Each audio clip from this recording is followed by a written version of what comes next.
विद्या देहु मोहि हरहु कलेश विकार। जय हनुमान ज्ञान गुण सागर जय कपीस त्यों लोक उजागर। रामदूत अतुलित बल धामा अंजनी पुत्र पवन सुत नामा। महावीर विक्रम बजरंगी कुमति निवार सुमति के रंजन वरण विराज सुबेसा कानन कुंडल कुंचित के। हाथ वज्र और ध्वजा विराजे कांधे मूज जनेऊ।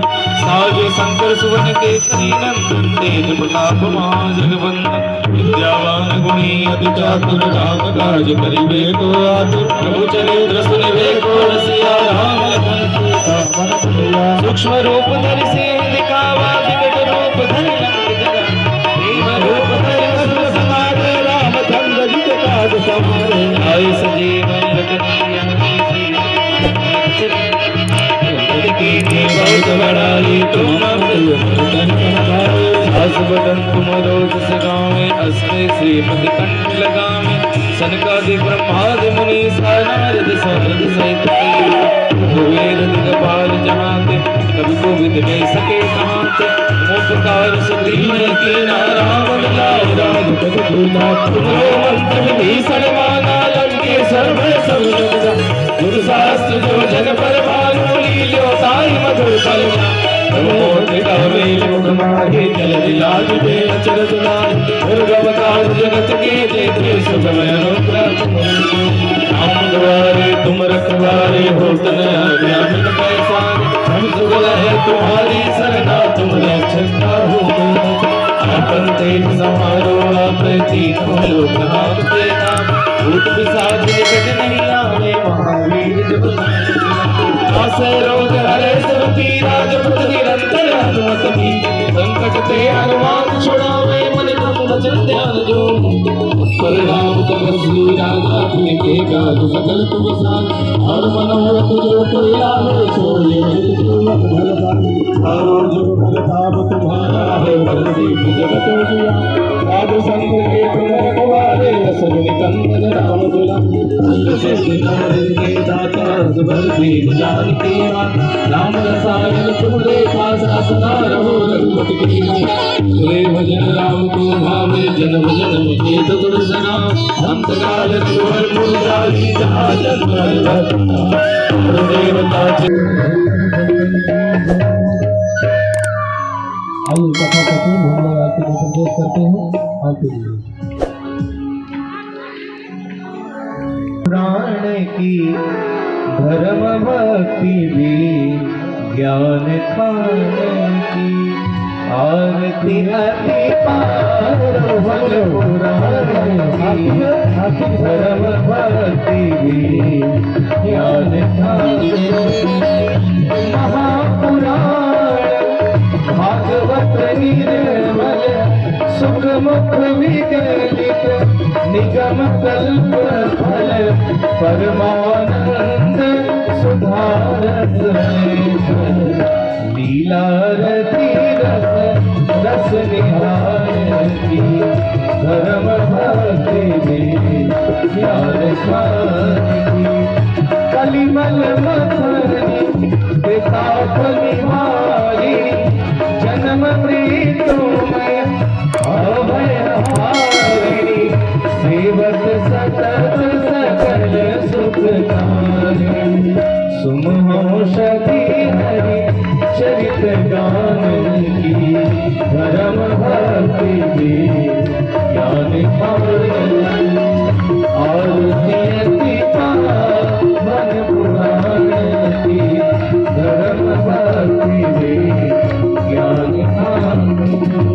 विषय विलास विलोह विनाशिनी। विमल विराज विवेक विकासिनी।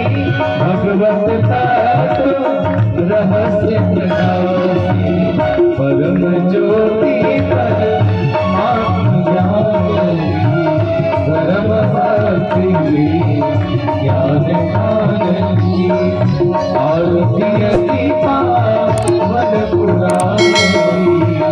धर्म भक्ति में ज्ञान खान की। परम हंस मन उल्लासिनी रसिक हृदय रास विलासिनी मुक्ति मुक्ति रति प्रेम सुदासिनी कथा कीर्तन प्रिय सुजान की धर्म भक्ति ज्ञान आरती मन पुराण की धर्म भक्ति ज्ञान कर्पूर गौरव करुणावतारम संसार सारम क्षेत्रहार सदा वसंतम हृदयारविंदे भवं नमामि त्वमेव माता पिता त्वमेव बन्धु सुता त्वमेव वेद्या त्वमेव सर्वं मम देव हरे राम राम राम हरे हरे हरे कृष्ण हरे हरे हरे राम राम राम हरे हरे हरे कृष्ण कृष्ण कृष्ण हरे हरे कृष्ण कृष्ण हरे हरे राम राम हरे हरे शीतलीकरणं देवाहि वन्दनं मन्त्रपुष्पाञ्जलिं समर्पयामि पुराणं सोत्तराय नमः। आप सभी लोग अपने अपने स्थान पर बैठ जाए। परम पूज्य महाराज जी के मुखारविंद से भगवान की अमृत कथा को श्रवण करें। श्री राम श्री राम जय राम जय जय राम श्री राम जय राम जय जय राम श्री राम जय जय राम। प्रेम से बोले रामचंद्र भगवान की जय। श्री राधा कृष्ण भगवान की जय। श्री हनुमान जी महाराज की जय। श्री भीम ब्रह्म बाबा की जय। भागवत भगवान की जय। श्रोता समाज की जय। भक्त समाज की जय। यज्ञ और यजमान की जय। यज्ञ और विद्वान की जय। नमोस्तु रामाय सलक्ष्मणाय दिव्ये ततस्यै जनकात्मजाय नमोस्तु रुद्रेन्द्रयमानिलेभ्यो नमोस्तु चन्द्रार्कमरुद्गणेभ्यः नारायणं नमस्कृत्य नरं चैव नरोत्तमं देवीं सरस्वतीं व्यासं ततो जयमुदीरयेत्। वंशी विभूषितकरान्नमनीरुदाभा पीताम्बराधरणबिम्बफलाधरष्टात् पूर्णेन्दुसुन्दरमुखादुर्विन्दनेत्राः कृष्णात् परं किमपि तत्त्वमहं न जाने। श्रीसीतानाथ समारम्भाम् श्रीरामानन्दारिमध्यमाम् अस्मदाचार्यपर्यन्तां वन्दे गुरुपरम्पराम् वन्दे गुरुपरम्पराम्। जय जय श्रीराधारमण जय जय नवल किशोर जय गोपी चितचोर प्रभु जय जय माखन चोर। जाकी सेवा भाव से मुक्त भये श्री राम ऐसे श्री हनुमान को मेरा बारंबार प्रणाम। मेरी भवबाधार राधा नागर सोई जातन की धाई पड़े श्याम हरित दुख भक्त भक्ति भगवंत गुरु चतुर नाम बपुए तिनके पद बंदन किए नासत विघ्न अनेक जनक सुता जग जननी जानकी अतिशय प्रिय करुणा निधान की ताके युग पद कमल जासु कृपा निर्मल मतिमा मंगल भवन अमंगल हारी द्रवंश दशरथ अजर बिहारी सिया राममय सब जग जानी करव प्रणाम जोर जुग पानी करव प्रणाम जोर जुग पानी। प्रेम सुर राधा माधव भगवान की जय, भागवत भगवान की जय, श्री यज्ञ नारायण भगवान की जय। जय जय सीताराम, जय जय राधे श्याम। परमानंद कंद परात्पर परम अखिलेश्वर सर्वंतर्यामी झटघर वासी ब्रजवासी कर्तुम अकर्तुम सर्वथा समर्थ ब्रजन नंदन भगवान श्याम सुंदर के भुवन पावनी चरित्र में गोता लगाने के लिए आए हुए समस्त भक्तजन, माताएं, बहन, बंधुवर्ग, परमात्मा के दिव्य पावन चरित्र में हम लोग प्रवेश करें। आइए प्रेम से भाव से 2 बार भगवान का नाम संकीर्तन करें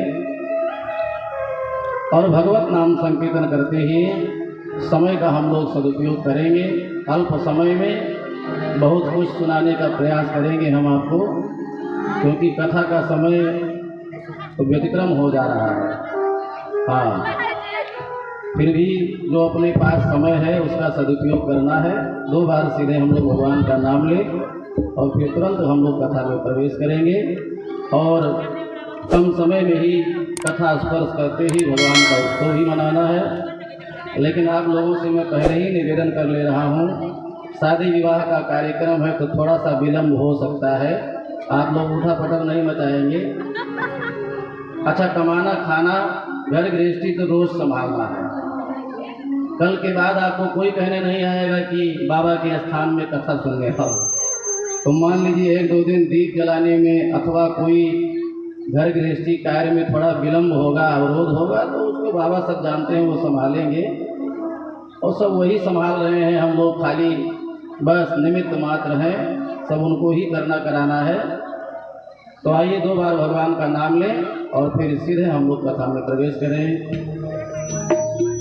हमारो धन राधा श्री राधा श्री राधा, हमारो धन राधा श्री राधा श्री राधा, हमारो धन राधा श्री राधा श्री राधा, हमारो धन राधा श्री राधा श्री राधा। परम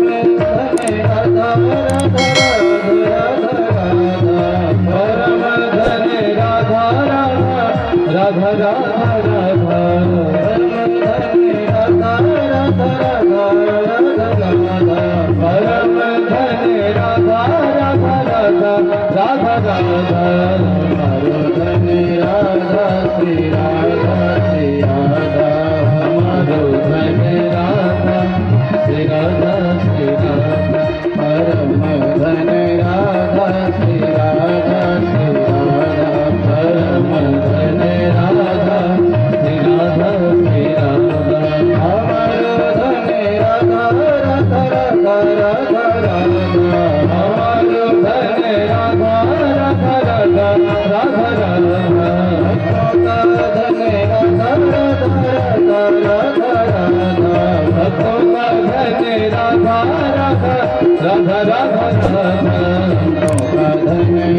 राधा श्री राधा श्री राधा,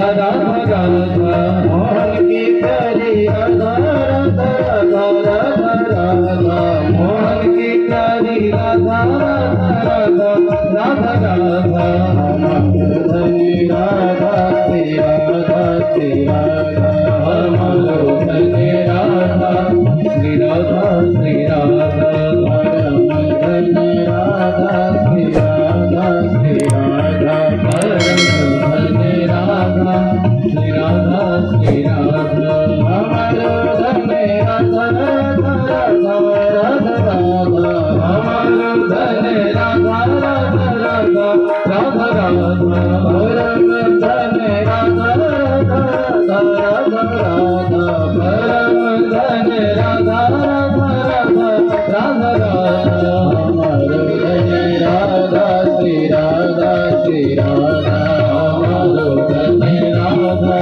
श्री राधा श्री राधा बरसाने वाली राधा श्री राधा श्री राधा बरसाने वाली राधा श्री राधा श्री राधा हमारो धनी राधा श्री राधा श्री राधा हमारो धनी राधा श्री राधा श्री राधा बोले राधा माधव भगवान की जय भक्त और भगवान की जय यज्ञ और यजमान की जय जय जय सीताराम जय जय राधे श्याम। गंगा के पावन तट पर मृमाण परीक्षित को सुखदेव भगवान कथा सुना रहे हैं और भगवान के बाल लीला का वर्णन करते हैं। जितने भगवान की लीला में परिकर हैं गोपी ग्वाल वो कोई साधारण मनुष्य नहीं है, सब देवी देवता ही ग्वाल बाल का रूप लेकर के आए हैं भगवान की लीला में सम्मिलित होने के लिए। एक दिन ग्वाल बालों ने भगवान श्याम सुंदर का कान पकड़ लिया। अच्छा, क्या ब्रह्मा जी की हिम्मत है जो भगवान का कान पकड़ ले? क्या भोले बाबा का हिम्मत है जो भगवान का कान पकड़ करके कुछ पूछे? क्या किसी देवी देवता की हिम्मत है जो भगवान का कान पकड़ सके? और भारत के जो भगवान के भक्त होते हैं वो भगवान का कान भी पकड़ लेते हैं। ग्वाल वालों ने कन्हैया का कान पकड़ लिया और ग्वाल वालों ने कहा, लाला लोग कहते हैं कि तू भगवान है। कन्हैया बोले, हाँ मैं भगवान हूँ। ग्वाल वालों ने कहा, कौन ऐसा काम किया जो तू अपने को भगवान बता रहा है? कन्हैया बोले, मैंने पूतना का वध किया, तृणावर्त का वध किया, सकट भंजन करके राक्षस का वध किया। ग्वाल वालों ने कहा, अकेले थोड़े पूतना का वध किया था, मरी मराई पूतना में हम लोग भी 10-10 लाठी जमाए थे। अच्छा, हमारे राम जी ने अपने मुख से कभी नहीं कहा कि मैं भगवान हूँ, फिर भी लोग उनकी मर्यादा को देख करके भगवान मान लिए थे। और भगवान श्री कृष्ण ने अपनी वाणी से बारंबार भक्तों से कहा कि मैं भगवान हूँ, फिर भी दुर्योधन आज जो पतित थे वो भगवान को मानने को तैयार नहीं थे। भगवान को भगवान का कोई भक्त ही समझ सकता है, सबके बस की बात नहीं है। कन्हैया बोले, 2 हड्डी के हो, माखन मिश्री नहीं खाते हो, चलो हम लोग चोरी करें। ग्वाल वालों ने कहा, चोरी कैसे किया जाता है हमको तो पता ही नहीं है, जरा चलो कहीं चोरी करके दिखाओ कैसे चोरी किया जाता है। और एक दिन भगवान श्याम सुंदर एक गोपी के यहाँ पहुँच गए। अच्छा, मालूम है जब कोई गोपी भगवान को माखन देती थी खाने के लिए तब नहीं खाते थे, डांट देते थे, चल चल मैं कोई भिखमंगा थोड़े हूँ। इनको चोरी का माल पसंद था। ब्रजे वसंतम नवनीत चोरम गोपांगनानां च दुकोल चोरम अनेक जन्मार्जित पाप चोरम चोराग्रगण्यम पुरुषम नमामि। कन्हैया को चोरी का माल पसंद था और ब्रज की सारी गोपियां चाहती थी भगवान आवे और हमारे यहाँ माखन चुरावे और मैं रंगे हाथ उनको पकड़ूं। हृदय प्रीत मुख वचन कठोरा। ब्रज की सारी गोपियां चाहती थी भगवान मेरे यहाँ माखन चुराने आवे। और एक बार एक गोपी के यहाँ भगवान पहुंचे। रिश्ते में कन्हैया की वो भाभी लगती थी। कन्हैया ने कहा भाभी जी प्रणाम। बड़ा स्वागत सम्मान किया, आइए आइए। कन्हैया बोले भाभी थोड़ा गरम गरम माखन खिलाओ। तो गोपी बोली कुछ काम धाम करके दिखाओ, कोई फ्री का माखन थोड़े मिलता है। तो क्या करना है? तो गोपी बोली हमारे घर में गोबर बहुत इकट्ठा हो गया है, जरा मैं टोकरी में भरती हूँ, थोड़ा नीचे से सहारा देकर के मेरे सिर में लदा दो, और जितनी टोकरी गोबर सिर पे लदाओगे उतना गोला गरम गरम माखन खिलाऊंगी। 1 टोकरी 2 टोकरी 10 टोकरी कन्हैया ने गोबर उसके सिर पे चढ़वाया। और जितनी टोकरी कन्हैया गोबर चढ़ाते थे उसके सिर पे, वो गोबर से भगवान की गाल पे चिन्ह लगा देती थी, जिससे बाद में गणना होगी और उतना गोला माखन खिलाऊंगी। 10 टोकरी गोबर कन्हैया ने सिर पे लदवाया तो पूरे गाल में 10 जगह गोबर का चिन्ह बन गया था। कन्हैया बोले माखन खिलाओ। तो गोपी बोली ऐसे नहीं खिलाऊंगी, मैंने सुना है तुम नाचते बहुत बढ़िया हो, जरा एक बार नाच करके दिखा दो, फिर मैं तुझे प्रेम से गरम गरम माखन खिलाऊंगी। और गोपी के कहने पर भगवान नाचने लगे। ऊपर से ब्रह्मादिक देवता पुष्प छोड़ करके भगवान का स्वागत करते हैं। जय हो प्रभु। क्या किसी देवी देवता की हिम्मत है जो कभी नचा सके आपको? पर प्रेम के कारण भगवान गोपी के कहने पर माखन के लोभ में नाचने लगे। शेष महेश गणेश दिनेश सुरेश हूँ जाहि निरंतर ध्यावे, जाहि अनादि अखंड अछेद अभेद सुभेद बतावे। नारद से सुख व्यास पढ़े, पढ़ार तो पुनि पार न पावे। अताहि अहिर की छोहरिया, छछियावर छाछ पे नाच नचावे।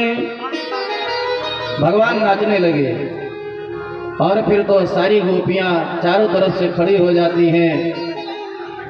यशोदा जी आ गई, राधा रानी आ गई और सब ताली बजाने लगी, भगवान नाचने लगे। सुन बरसाने वाली गुलाम तेरो बनवारी, सुन बरसाने वाली गुलाम तेरो बनवारी, सुन बरसाने वाली गुलाम तेरो बनवारी, गुलाम तेरो बनवारी, गुलाम तेरो बनवारी, गुलाम तेरो बनवारी, गुलाम तेरो बनवारी। सुन बरसाने वाली गुलाम तेरो बनवारी, सुन बरसाने वाली गुलाम तेरो बनवारी।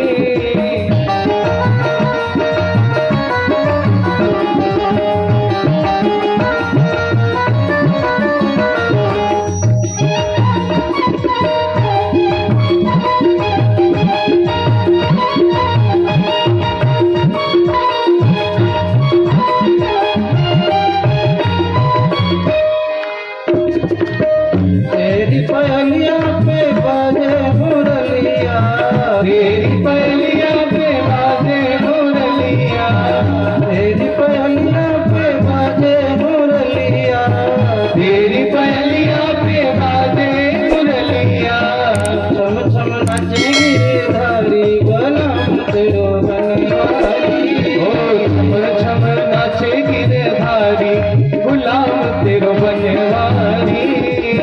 सुन बरसाने वाले गुलाम तेरो बनवारी, सुन बरसाने वाली गुलाम तेरो बनवारी। नाचने लगते हैं, गोपियां ताली बजाती हैं, नाच भी दिखा दिया। तो कन्हैया ने कहा भाभी अब तो माखन खिलाओ। तो उस गोपी ने कहा तुम्हारी नाच मुझे पसंद नहीं आई।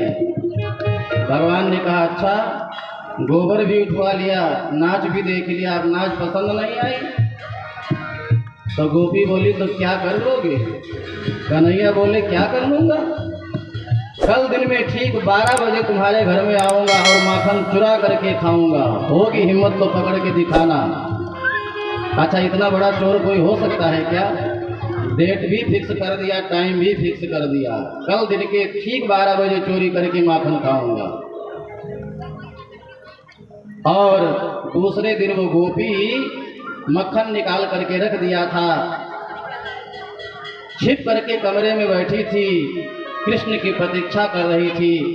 कृष्ण आएंगे, मटकी उतारेंगे, माखन का भोग लगाएंगे, पर जैसे माखन में हाथ लगाएंगे मैं रंगे हाथ पकड़ लूंगी। भगवान ग्वाल वालों के साथ पहुंच गए, पर वो गोपी बड़ी पढ़ी लिखी थी, बड़ी बुद्धिमान थी, साधारण स्कूल से नहीं पढ़ी थी, BHU से पढ़ करके आई थी। हाँ, टॉप करके आई थी पूरे कॉलेज को, बड़ी पढ़ी लिखी थी, बड़ी समझदार। उसने मटकी में घंटी लटका दिया था, कृष्ण आएंगे, हाथ लगाएंगे, घंटी बजेगी, मैं रंगे हाथ पकड़ूंगी। छिप करके बैठी थी, पर कन्हैया भी कम नहीं। कन्हैया पहुंचते ही घंटी से बात कर ले, हे घंटी खबरदार अगर आज तू बजी। घंटी बोली चकाचक माखन का भोग लगाओ, एकदम नहीं बजी। और एक के ऊपर एक, एक के ऊपर एक, सबसे ऊपर कन्हैया चढ़ गए, ऊपर छत में लटका रखी थी मक्खन को। भगवान ने अपने मित्रों को माखन खिलाया, ढक्कन खोला, मित्रों को माखन खिलाया, ग्वाल वालों को खिलाया, यहाँ तक कि बंदरों को भी खिलाया। पर जैसे कन्हैया माखन ले जाए मुंह तक, घंटी घन घन घन घन बजने लगी। गोपी दौड़ करके आई, अब नीचे वाले तो भाग गए और कन्हैया रस्सी पकड़ करके ऊपर लटके थे, नीचे वाले तो सब भाग गए। रंगे हाथ कन्हैया को पकड़ लिया। कन्हैया ने कहा देख भाभी, तुझे जो दंड देना होगा सब दंड देना, पर 2 मिनट का तू अवसर दे दे, जरा इस दुष्ट घंटी से मैं बात कर लूँ। ठीक है कर लो। कन्हैया ने कहा क्यों रे घंटी, तू क्यों बजी? घंटी बोली मैं कहाँ बजी। कन्हैया बोले तुमने तो पोल पट्टी खुलवा दिया। घंटी ने कहा आप एक के ऊपर एक चढ़े, मैं नहीं बजी। आपने मटकी में हाथ लगाया, मैं नहीं बजी। आपने ढक्कन को खोला, मैं नहीं बजी। आपने अपने मित्रों को मक्खन खिलाया, मैं नहीं बजी। आपने बंदरों को मक्खन खिलाया, मैं नहीं बजी। पर मेरे गोपाल भोग लगावे मैं ना बजूं। मेरा काम है मेरे गोपाल भोग लगावे तो मैं बजूं, जब बजूंगी ही नहीं तो कौन मुझे खरीदेगा, पूजा स्थल में कौन रखेगा। भाई घंटी का काम मेरे कन्हैया भोग लगावे तो मैं बजूं। और वो गोपी भगवान श्याम सुंदर को पकड़ करके लेकर चल पड़ी यशोदा मैया के पास शिकायत करने के लिए। ग्वाल बाल पीछे लगे थे। कन्हैया बड़े नटखट। कन्हैया बोले भाभी अब तक तूने बालक को जन्म नहीं दिया, अभी 2 महीना पहले तेरा गांव में गौना आया है, नई नवेली तू है, तुझे शर्म लाज नहीं है क्या, ऐसे सिर खोल करके बाजार में चल रही है। और कन्हैया ने समझाया तो उसने 2 हाथ का घूंघट काढ़ लिया। हाँ, कन्हैया ने समझाया तो उस गोपी को लाज लगी, उसने 2 हाथ का घूंघट काढ़ लिया। पर रास्ते में कन्हैया ने कहा भाभी लगता है तू बड़ी निर्दयी है, दाहिने हाथ को बहुत देर से पकड़ रखी है, देख दुखने लगा, थोड़ा हाथ बदल ले ना, दाहिना छोड़ करके बावां पकड़ ले। और जैसे वो गोपी कन्हैया का दाहिना हाथ छोड़ करके बावां पकड़ने चली, भगवान ने अपना हाथ धीरे से छुड़ा लिया, उसी के देवर का हाथ उसके हाथ में पकड़ा दिया और दौड़ करके अपनी यशोदा मैया के पास आए। मैया ये गोपियां झूठे की शिकायत करती हैं, मेरी बदनामी करती हैं, मैं तो किसी के यहाँ जाता ही नहीं हूँ। दौड़ करके आए, अपने मैया के आंचल में छिप गए। अब वो गोपी को क्या मालूम कि बीच में अदला बदली हो गया। वो यशोदा मैया के दरवाजे पर पहुंची और गुहार लगाया, हे यशोदा संभालो अपने लाला को, आपका लाड़ा भला नटखट हो गया है, मक्खन चुराता है, मटकी फोड़ता है, बछड़ा छोड़ देता है। यशोदा मैया घर से बाहर निकले, अरे बहन कम से कम कुछ देख करके लाया करो, किसको पकड़ के लाई हो? मेरा कन्हैया मेरे घर में है, तुम कौन से कन्हैया को पकड़ के लाई हो? यशोदा मैया बोली, कम से कम घूंघट खोल करके देख तो लिया करो, किसको किसको पकड़ लाती हो। और वास्तव में इस गोपी ने जब अपना घूंघट उठाया तो उसी का देवर उसके हाथ में था। 2 थप्पड़ लगाया, दुष्ट कहीं का, तू कब आ गया बीच में? अब कन्हैया मोछ ऐंठते हुए घर से बाहर निकले और कन्हैया ने कहा, भाभी जी प्रणाम, क्या हाल चाल है? और गोबर फेंकवाओगी और नाच देखोगी? गोपी बोली, छोड़ूंगी नहीं। तो क्या करोगी? इशारे इशारे में बात हो गई और गोपी ने कुछ खरी खोटी सुना दिया। पर एक संत कहते, जिस गोपी ने कन्हैया को खरी खोटी सुना दिया था, आधी रात को भगवान श्याम सुंदर उसके यहाँ पहुंचे और आधी रात को पहुंचे, उसके साथ में जो गोपियां और थी कन्हैया की खरी खोटी सुना रही थी। एक गोपी बोली, एक गोपी बोली, यशोदा मैया ये माखन खावे कोई बात नहीं है, पर ये माखन खाते हैं मटकी भी फोड़ देते हैं, ये बछड़ा छोड़ देते हैं। यशोदा मैया बोली, तो जब बछड़ा छोड़ते हैं उसी समय गाय दोह लिया करो। एक गोपी बोली, बछड़ा छोड़ने का कोई टाइम फिक्स थोड़ा है, कभी 12 बजे छोड़ते हैं, कभी 11 बजे, कभी 2 बजे रात में। बत्सान मंचन क्वचित समय क्रोश संजात हास। यशोदा मैया बोली, तो एक काम करो। एक गोपी बोली, ये बछड़ा छोड़े कोई बात नहीं, ये मक्खन खाते हैं, मटकी फोड़ देते हैं। यशोदा मैया ने कहा, तो ऊपर रस्सी में टांग दिया करो। एक गोपी बोली, वो भी करके देख लिया, जब मैं रस्सी से ऊपर टांगती हूँ ये एक के ऊपर एक चढ़ जाते हैं, मटकी उतार लेते हैं। तो यशोदा मैया बोली, एक काम करो, जब ये मटकी उतारते हैं तो एक काम करो, मटकी को कहीं अंधेरे कमरे में किनारे छिपा करके रख दिया करो, अंधेरे में छिपा दिया करो। एक गोपी, यशोदा मैया बोली, तो एक थप्पड़ लगा दो, एक दिन ये तुम्हारे गली में तुम्हारे दरवाजे पर जाना बंद कर देंगे। गोपी बोली, वो भी करके देख लिया। पकड़ती तो हूँ इनको मारने के लिए, लेकिन जैसे इनको पकड़ती हूँ मारने के लिए ये खिलखिला करके हंस देते हैं, और जैसे इनके हंसी को देखती हूँ तो सारा क्रोध ही शांत हो जाता है। वत्सान मुंचन क्वचित समय क्रोध संजात हासा। ये हंसते हैं तो हम गोपियों का क्रोध ही शांत हो जाता है। पर एक गोपी बहुत चालाक थी, बूढ़ी थी, उसने यशोदा मैया को डांट करके कहा, बहाना मत बनाओ, अपने बच्चे को संभाल के रखो।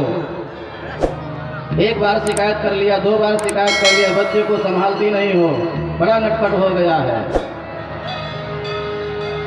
और आधी रात को भगवान श्याम सुंदर पहुंचे उस गोपी के यहाँ, और उसकी बिटिया सो रही थी।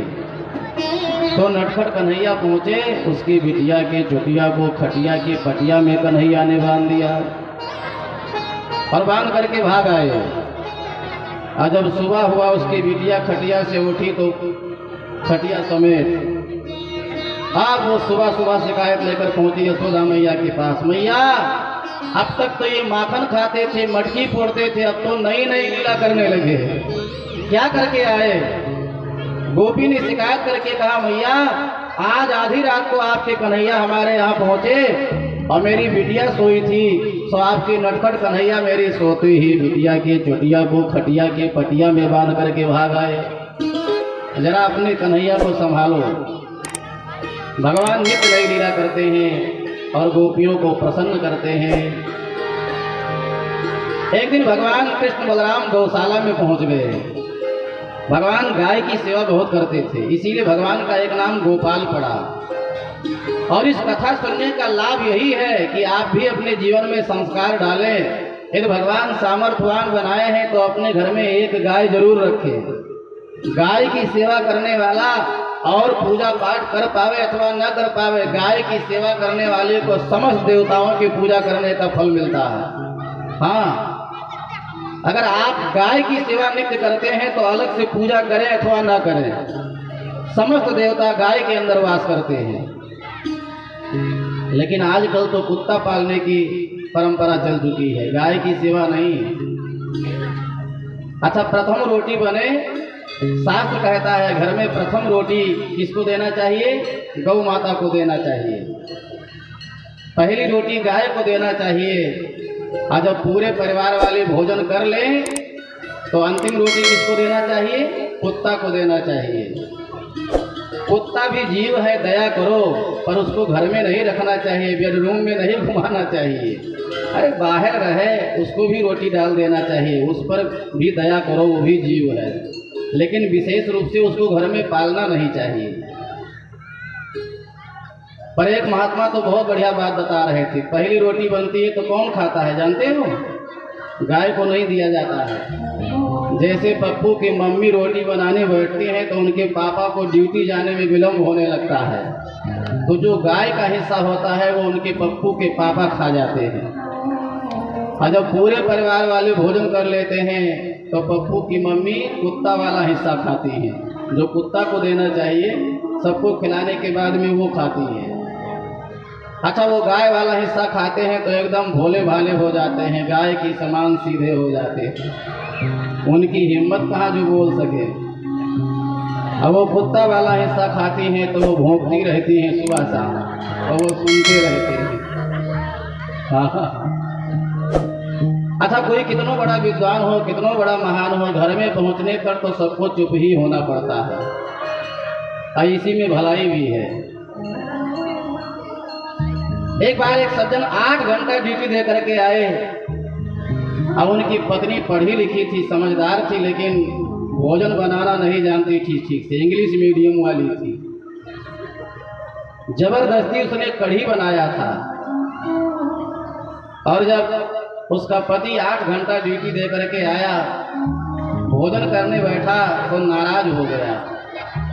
अपनी बूढ़ी माँ को बुला करके कहा, खड़े खड़े ड्यूटी देता हूँ, ये मोर के आंसुओं जैसी कढ़ी बनाया है, यदि ऐसे भोजन करूँगा तो मर जाऊँगा, ड्यूटी नहीं दे पाऊँगा, नौकरी नहीं कर पाऊँगा।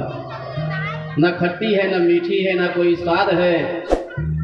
वो समझा शायद माँ ने कढ़ी बनाया है, पर बनाया तो उसकी पत्नी ने ही कढ़ी था। जब बूढ़ी माँ के ऊपर बरस पड़ा तो बूढ़ी माँ बोली, ये मोर के आंसुओं जैसी कढ़ी तेरी मोरनी ने बनाया है, तुम मेरे ऊपर क्यों बरस रहा है? अच्छा, उसकी पत्नी किचन में थी, रोटी बेल रही थी, रोटी बना रही थी। पत्नी गरज करके बोली, चुप रहो, आजकल बड़े चटपटे हो गए हो, बड़ा स्वाद देखने लगे हो, बुद्धि ठिकाने लगा दूंगी, जो बना करके देती हूँ खा लिया करो, हल्ला मचाना बंद करो, न तो अपने हाथ से बना खा लिया करो, ज्यादा चटपटे हो गए हो, बुद्धि ठिकाने लगा दूंगी। और जैसे पत्नी गरज करके बोली बुद्धि ठिकाने लगा दूंगी, तो इनका शब्द ही बदल गया, बोले कढ़ी पतली है लेकिन बड़ी स्वादिष्ट है, शब्द बदल गया। हाँ हाँ, बोले भक्त भगवान की। एक दिन कृष्ण बलराम गौशाला में पहुंचते हैं और दोनों भैया गाय की सेवा में लग गए। गाय की पूंछ पकड़ करके, अच्छा, गाय की पूंछ को पवित्र माना गया है। ब्राह्मण से पादों में था, ब्राह्मणों का पैर पवित्र माना गया है शास्त्र में, और गाय की पूंछ पवित्र मानी गई है। गाय की पूंछ को पवित्र माना गया है, और घोड़ा और बकरी का मुख पवित्र माना गया है। भगवान गाय की पूंछ पकड़ करके सेवा कर रहे थे, इतने में बड़ी सी गाय खड़ी हो गई। अब ऊपर लटक गए दोनों भैया, मैया आओ, मैया बचाओ। और जब तक यशोदा मैया गौशाला में आवे, गाय की पूंछ छूट गई हाथ से, तो गौशाला में गिर गए। पूरे शरीर में भगवान के पूरे कपड़े में गाय का गोबर गौमूत्र लग गया, एकदम गौबर से एकदम सन गए। यशोदा मैया ने कन्हैया को उठा करके कहा, क्यों रे कन्हैया, तू मिट्टी का खिलौना बहुत बनाता है, तू गौशाला में बहुत खेलता है, तू गाय की सेवा बहुत करता है, पर मुझे तो लगता है तो पूर्व जन्म में सुअर था, इसीलिए तुझे मिट्टी और गाय गोबर से बहुत प्रेम है। भगवान हंसने लगे, हाँ मैया, कृष्णा अवतार के पहले 12 सुअर तो एक बार बन ही चुका हूँ, सूकर का रूप ले तो ले ही चुका हूँ। तुम सूकरो सिगत जनमन पूत नारे, इत्युक्त सस्मित मुखम अवतो मुरारे। हाँ भैया, कृष्णा अवतार के पहले 12 अवतार हो चुका है। तो भगवान नित्य नई लीला करते हैं। एक दिन मैया ने कन्हैया को जल्दी से दूध पिला करके और सुला दिया। अच्छा, भागवत में लिखा है यशोदा मैया अपने कन्हैया की सेवा अपने से करती थी, नौकरानियों से नहीं कराती थी। और यशोदा मैया अपने कन्हैया को बोतल वाला दूध नहीं पिलाती थी, अपना निज दूध पान कराती थी। हाँ,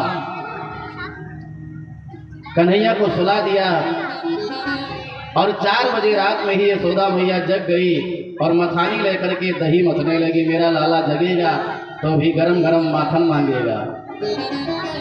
एकदा गृहदासीसु यशोदानंद गेहिनी, कर्मांतर नियोक्तासु निर्ममंथ स्वयं दधी। यशोदा मैया दधी मंथन कर रही थी। इतने में कन्हैया जगे और अपनी माँ के पास पहुँचे। माँ, मुझे बहुत जोर से भूख लगी है। यशोदा मैया कन्हैया को आंचल में छिपा करके दूध पिलाने लगी। अच्छा, कुछ दूध गौ दोहन करके आग पर रख करके आई थी गर्म होने के लिए। वो दूध उफान खाया, आग में गिरने जा रहा था। और यशोदा मैया की जो दूध गिर के मटकी पर दृष्टि पड़ी, झट से अतृप्त कन्हैया को जमीन में उतार करके दौड़ करके गई मटकी को उतारने। कन्हैया की आंखें लाल लाल हो गई। ओहो, यशोदा मैया को दूध प्यारा है, पूत नहीं प्यारा है, मुझे छोड़ करके चली गई। और मारे क्रोध की आंखें लाल लाल हो गई, रोने लगे। कन्हैया ने ठान लिया, आज तो सारी मटकियों को फोड़ करके ही बैठूंगा। संजात को पास्फुरितारुणाधरम, संदस्य दधभिर दधि मंथ भाजनम। कन्हैया लोढ़ा उठाते हैं और जितनी मटकी यशोदा मैया रखी थी धड़ाम धड़ाम लगाया तो सारे मटकियों को फोड़ करके किनारे कर दिया। और जैसे दूध उतार करके यशोदा मैया आई तो क्या देखती है, पूरे आंगन में माखन बह चुका है, दही का एकदम कीच हो चुका है। कन्हैया उखल के बीच में छिप करके बैठे थे।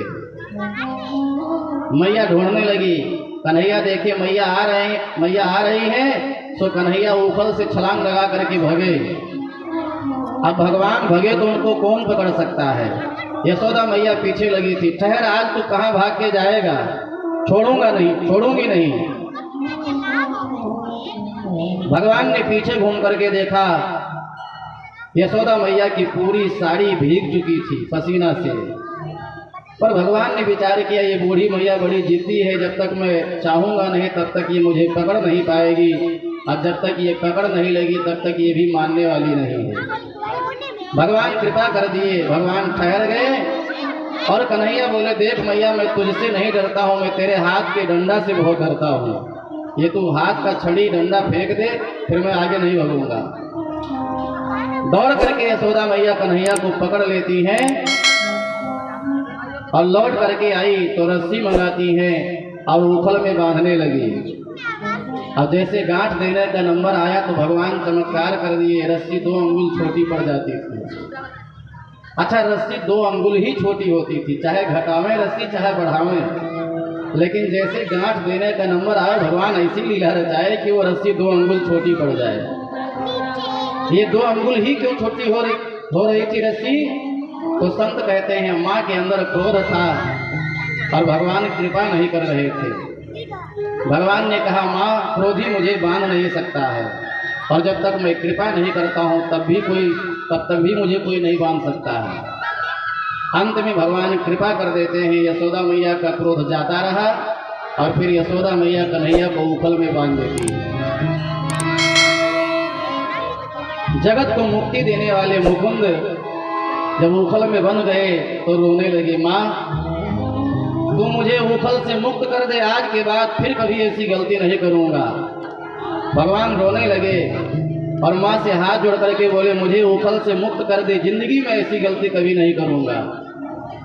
ऊपर से सारे देवता यशोदा मैया के ऊपर फूल छोड़ करके स्वागत करते हैं और कहते हैं, माँ, तेरे भाग्य की सराहना कौन कर सकता है। जिसके सामने काल भी कांपते हैं, आज वो परमात्मा अपनी माँ से कांप रहे हैं।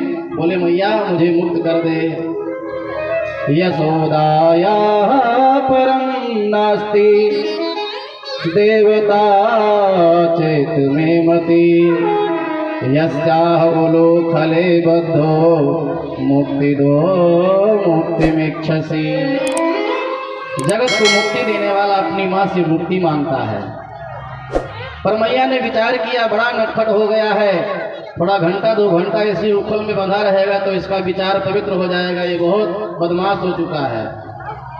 अच्छा, हर माँ को चाहिए कि वो अपने बच्चे को दुलार प्यार खूब करें, पर अगर बच्चा बिगड़ रहा हो तो वहाँ दंड देना बहुत जरूरी है। और जो माताएं बच्चे को स्वतंत्र छोड़ देती हैं, ऐसे माँ को फिर बुढ़ापा में रोना पड़ता है। बच्चे को खिलाओ पिलाओ, लेकिन अगर गलत रास्ते पर जा रहा हो तो उसको डांटना बहुत जरूरी है, संभालना बहुत जरूरी है।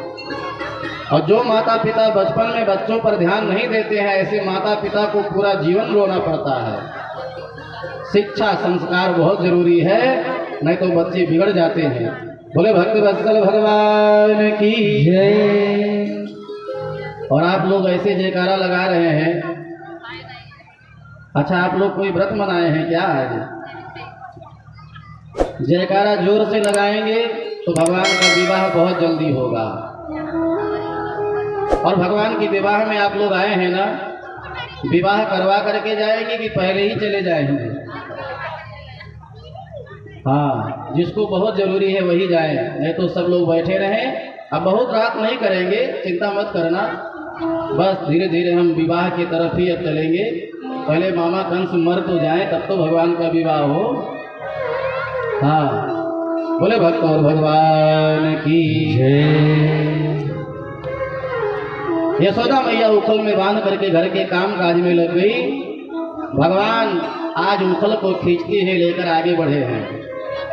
नंद बाबा के द्वार पे 2 वृक्ष खड़े थे, यमलार्जुन। दोनों वृक्षों के बीच में भगवान ने उखल को फंसाया और एक झटका भगवान ने लगाया तो वो दोनों वृक्ष उखड़ जाते हैं। और भगवान का स्पर्श पाते ही उसमें 2 दिव्य महापुरुष प्रकट हो गए, जड़ योनि उनकी छूट गई। और यमलार्जुन भगवान के चरणों में दिव्य मंगलमय स्तुति करते हैं। भगवान ने कहा संपत्ति चाहिए, यमलार्जुन ने कहा ना संपत्ति नहीं चाहिए। भगवान ने कहा तू मुक्ति चाहिए, यमलार्जुन बोले मुक्ति भी नहीं चाहिए, फिर क्या चाहिए? तो यमलार्जुन ने भगवान से जो मांगा है वही सबको मांगना चाहिए। अच्छा, हम लोग भगवान की भक्ति करते हैं तो भगवान से डिमांड बहुत करते हैं, मांगते बहुत हैं। भगवान से कभी सांसारिक संपत्ति मत मांगना, लेकिन ये दुनिया वालों का स्वभाव बन गया है, ये 5 रुपए का अगरबत्ती जलाएंगे तो 5 करोड़ मांगेंगे। हाँ, 1 रुपये का कपूर जलाएंगे तो 1 करोड़ मांगेंगे। अच्छा, मांगा किससे जाता है? जो मन की बात को ना जानता हो उससे मांगा जाता है। और भगवान सर्व अंतर्यामी है, वो घट घट वासी है, प्रत्येक जीव में समाये हुए हैं। आप किस लिए भगवान के दरबार में आए हो, किस लिए भगवान के यज्ञ में आए हो, भगवान सब जानते हैं, उनसे मांगना नहीं है। अच्छा, मांगने वाले को हो सकता है जो मांगे ना मिले, पर जो नहीं मांगते हैं भगवान उनको सब कुछ प्रदान कर देते हैं। और भगवान से ये संसार की संपत्ति, तुच्छ चीजें क्या मांगना। जैसे कोई प्रधानमंत्री को प्रसन्न करे और प्रधानमंत्री देने के लिए प्रसन्न हो और मांगने वाला कहे साहब तंबाकू खिला दो, बस यही इच्छा है, तो प्रधानमंत्री भी अपना सिर पकड़ के बैठ जाएंगे, हे भगवान मैं देश का पीएम इसके ऊपर प्रसन्न हुआ देने के लिए, और ये तंबाकू मांग रहा है, गुटखा मांग रहा है, सिगरेट मांग रहा है। भगवान से भगवान को मांगना, पूरी रामायण भागवत आप पढ़ लेना, जितने श्रेष्ठ भक्त हुए वो भगवान से नहीं मांगते हैं, वो भगवान को ही मांगते हैं। जितने श्रेष्ठ भक्त हुए वो भगवान से संपत्ति नहीं मांगते हैं, मुक्ति नहीं मांगते हैं, वो भगवान से भगवान के चरणों की भक्ति मांगते हैं। यमलार्जुन ने कहा प्रभु ना तो संपत्ति चाहिए, ना तो मुक्ति चाहिए, आपके चरणों की भक्ति चाहिए। माणि गुणान कथने श्रवणो कथायाम हस्तो च कर्म सुमनस्तव पादयोर्नः स्मृत्यां शिरस्तव निवास जगत प्रणामे दृष्टि सतां दर्शनेस्तु भवक्तनूनाम्। हे गोविंद, यदि देना चाहते हो तो मेरी वाणी आपके गुणों का गान करे, ये दोनों हाथ आपकी पूजा करें, ये मेरा सिर आपके चरणों में नमन करे, वंदन करे, मेरी जिह्वा आपके गुणों का गान करे, दोनों पैर आपकी परिक्रमा लगावे, मेरा चित्त आपके स्वरूप का चिंतन करे। बस आपके चरणों की भक्ति चाहिए, बाकी कुछ नहीं चाहिए। जैसे भरत जी ने भगवान से गंगा मैया से मांगा था, जब भरत जी राम जी को मनाने जा रहे थे और जब प्रयागराज में गंगा जी में भरत जी डुबकी लगाते हैं, गंगा मैया प्रसन्न होकर के प्रकट हो गई और गंगा मैया बोली जो मांगना है मांग लो। तो भरत जी ने क्या कहा, अर्थ न धर्म न काम रुचि गति न क्षमो निर्वाण जन्म जन्म रति राम पद यह वरदान न आन। हे गंगा मैया तोके चुनरी चढ़े वैरागो के देदा चरनिया। हे गंगा मैया तोके चुनरी चढ़े वैरागो के देदा चरनिया।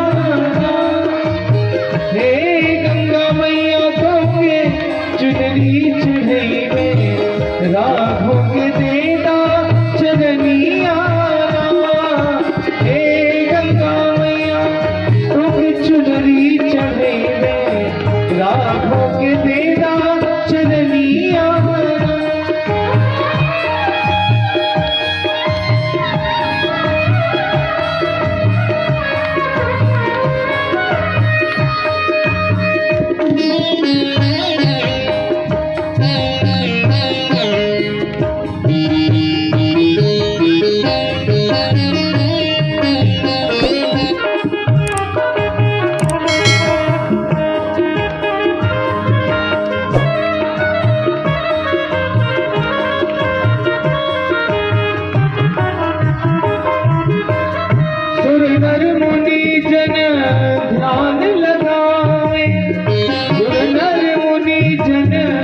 ध्यान लगावे ब्रह्मादिक जग पार न पावे, ब्रह्मादिक जग पार न पावे।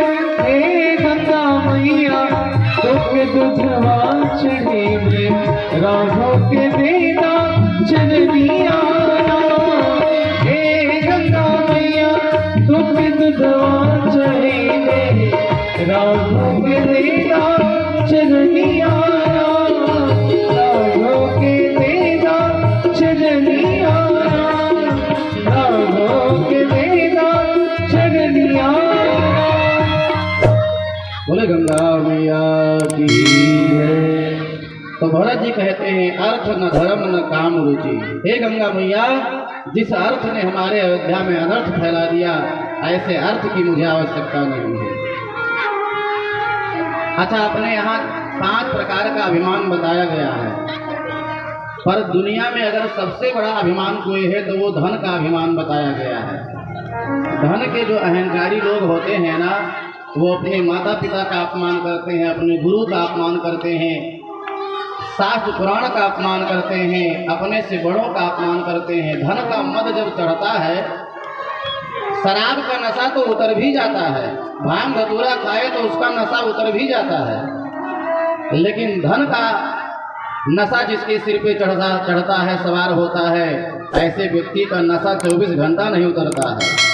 हाँ, सबसे बड़ा अहंकार धन मत बताया गया है। और फिर ज्ञान का मत बताया गया है। कई लोगों को अपने ज्ञान का अहंकार हो जाता है। अच्छा, एक बात बहुत ठीक से समझना, लक्ष्मी जी घर में ज़्यादा आने लगे तो सावधान हो जाना चाहिए।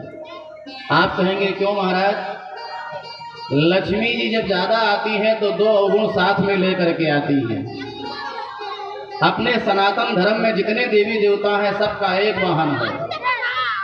हाँ, गणेश जी चूहा पे सवार होते हैं, भगवान विष्णु गरुड़ पे, ब्रह्मा जी हंस पे, भोले बाबा बैल पे, माता जी शेर पे, लेकिन लक्ष्मी मैया उल्लू पर भी सवार होती हैं और कमल के फूल पर भी सवार होती हैं।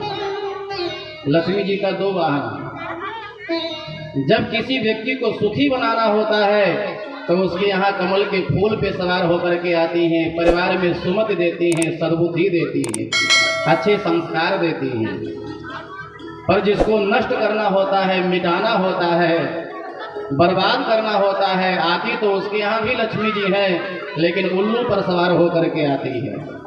परिवार में दुर्मति दे देती हैं, कुसंग दे देती हैं, खान पान बिगाड़ देती हैं, पूरे परिवार को नष्ट भ्रष्ट कर देती हैं।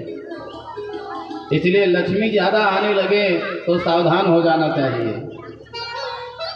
अति वैभव वाला चरित्रवान हो इस कलिकाल में ये बहुत असंभव है। अधिक धन कमाने वाला फलहार खाकर के जीवन जीता हो ये भी असंभव है। लक्ष्मी जी आती हैं तो चरित्र को बिगाड़ती हैं, खान पान को बिगाड़ती हैं। इसीलिए हमारे यहाँ शास्त्रों में बताया गया है धनात् धर्मा, धन बढ़े तो धर्म बढ़ाना चाहिए और धन को सदैव भगवान की सेवा में लगाते रहना चाहिए, उल्टा सीधा काम नहीं करना चाहिए। बात यह है जब हम धन को धर्म काम में लगाते हैं तो हम लोगों के पितर भी प्रसन्न होते हैं, वो भी पितृलोक से आशीर्वाद देते हैं कि मेरे कुल में कोई ऐसा विचारवान जन्म लिया जो यज्ञ में दान कर रहा है, कथा सुन रहा है, धर्म पूर्ण कर रहा है। लेकिन जब हम लोग गाढ़ी कमाई से ऑर्केस्ट्रा करवाते हैं, नाच नचवाते हैं, मनोरंजन करते हैं, तो हम लोगों के पितर भी पितृलोक से श्रापते हैं। वो कहते हैं इस कुकर्मी का हमारे कुल में जन्म हुआ जो धन का दुरुपयोग कर रहा है। धन का सदैव सदुपयोग करते रहना चाहिए। गृहस्थ का धर्म है यदि कोई संत विद्वान आ जाए तो उसकी सेवा करे। गृहस्थ का धर्म है कि जितना कमाए 10वां हिस्सा भगवान की सेवा में लगावे। रामायण में बहुत बढ़िया कथा है, जब रावण साधु का वेश बना करके आया जानकी जी का हरण करने के लिए, जानकी मैया लक्ष्मण रेखा के अंदर से भिक्षा देने लगी। रावण बोला रेखा से बाहर निकलोगी तो भिक्षा लूंगा, नहीं तो लौट जाऊंगा।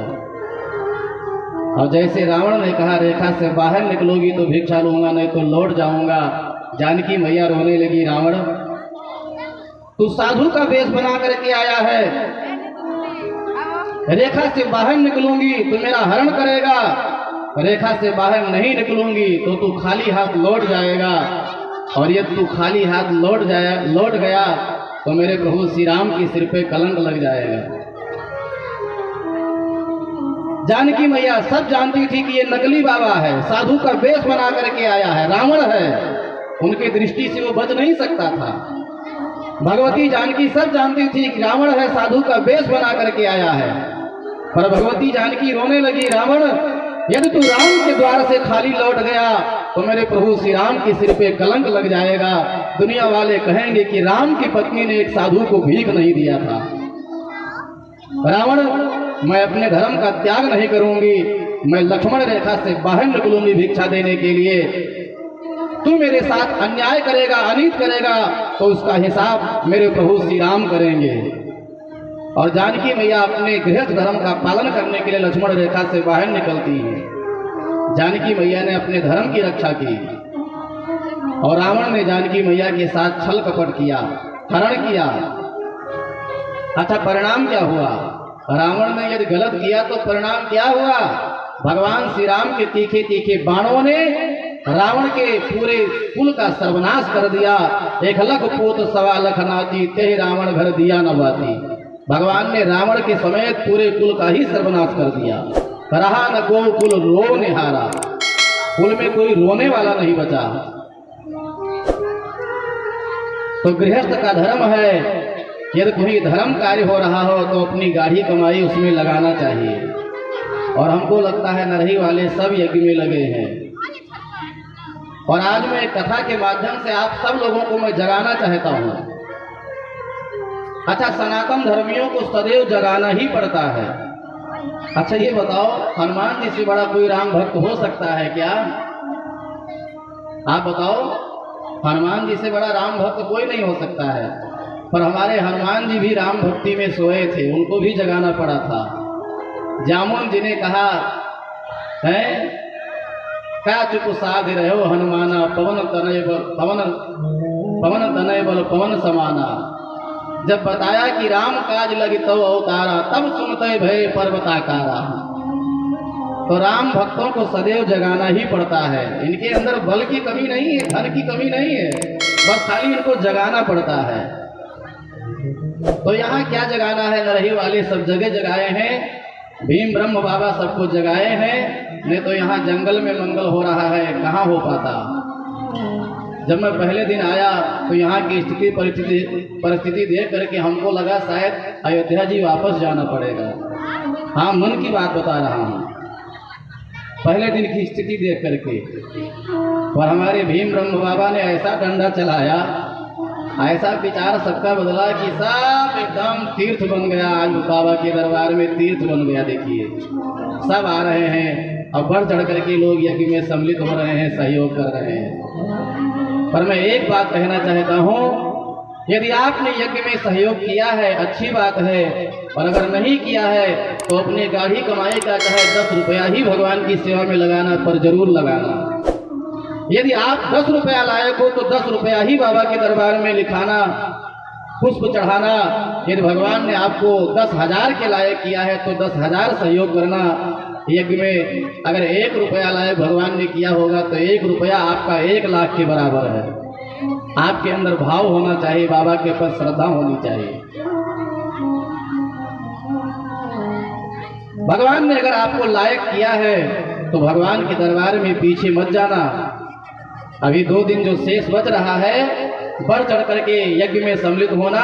और जो अभी तक नहीं लगे हैं उनको भी हाथ जोड़ लेना कि भैया बाबा के दरबार में चलो और भगवान के यज्ञ में सम्मिलित हो जाओ। अपनी गाढ़ी कमाई लगा दिया जाए भगवान के यज्ञ में, आपका जीवन सफल हो जाएगा। बाबा की कृपा अगर पा गए तो आप सबका मंगल हो जाएगा। और मैं सत्य बता रहा हूँ, व्यास गद्दी पर बैठा हूँ। मैंने आज 6 दिन हो गया हमको आए, मैंने अपनी दृष्टि से बाबा के महिमा को समझ लिया। हाँ, आज मैं आपके सामने बैठ करके 6वें दिन की कथा सुना रहा हूँ, ये बाबा की कृपा है, उनका आशीर्वाद है। हाँ, नहीं तो आज मैं आपको कथा नहीं सुना रहा होता। चौथे दिन जो घटना मेरे साथ घटी थी, मैं जा रहा था बक्सर उधर दर्शन करने, गंगा स्नान करने, साक्षात बाबा ही खड़े हो गए। बहुत बड़ी विपत्ति को उन्होंने हल्के में टाल दिया। हाँ, इसलिए मैं आपसे बारंबार प्रार्थना करता हूँ, मैंने अपनी दृष्टि से बाबा के महिमा को समझ लिया है और आप सब भी समझ जाना। ये समझे हो तो अच्छी बात है, अगर नहीं समझे हो तो 2 दिन अवसर है, समझ जाना। अपनी गाढ़ी कमाई बाबा की सेवा में, उनके दरबार में जरूर कुछ लगाना। बोले भक्त वत्सल भगवान की जय, भीम ब्रह्म बाबा की जय, यज्ञ नारायण भगवान की जय। और गृहस्थ का धर्म है, 4 आश्रम अपने यहाँ बताए गए हैं, कारण बनता है। और भगवान के लिए रोना हंसने का कारण बनता है। भगवान ने सबको समझाया।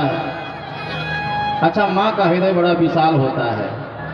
कोई लड़का कितनों पढ़ लिख करके अधिकारी हो जाए, कितनों योग्य हो जाए, लेकिन जब वो घर से चलता है तो अनपढ़ माँ भी बार बार उसको संभालती है, बार बार उसको ज्ञान सिखाती है। बेटा समय से भोजन किया करो, रास्ते में चोर उचक्के बहुत रहते हैं, सावधानी पूर्वक जाना।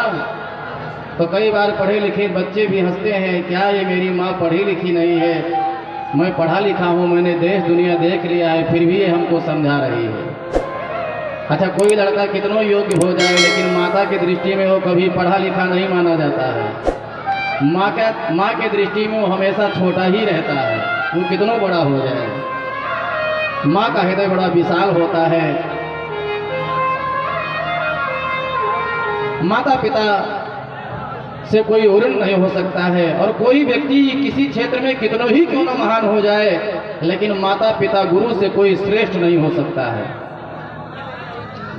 और सत्य तो आप ये समझना, पुत्र का दरवाजा बाप के लिए बंद हो सकता है, बहू का दरवाजा सास के लिए बंद हो सकता है, शिष्य का दरवाजा गुरु के लिए बंद हो सकता है, लेकिन सास का दरवाजा बहू के लिए सदा सर्वदा के लिए नहीं बंद होता है।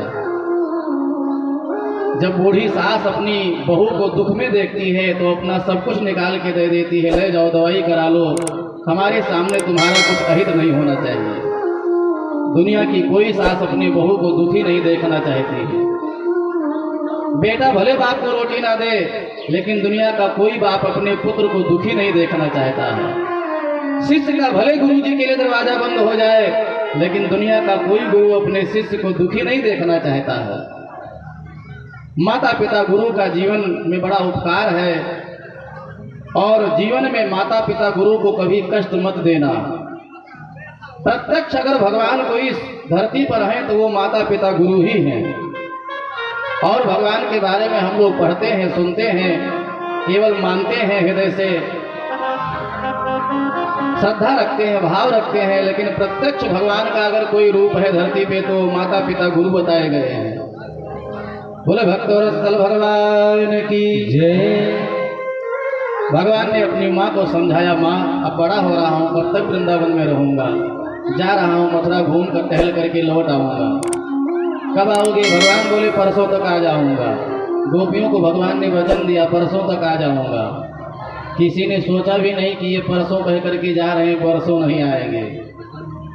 भगवान को भी जाने का कष्ट है, पर भगवान ने विचार किया, एक तरफ हमारे माता पिता देवकी वसुदेव जेल में बंद हैं, पापी कंस सता रहा है, एक तरफ पांचों पांडवों को पापी दुर्योधन दुख दे रहा है। इन सब के कष्ट का निवारण करना है।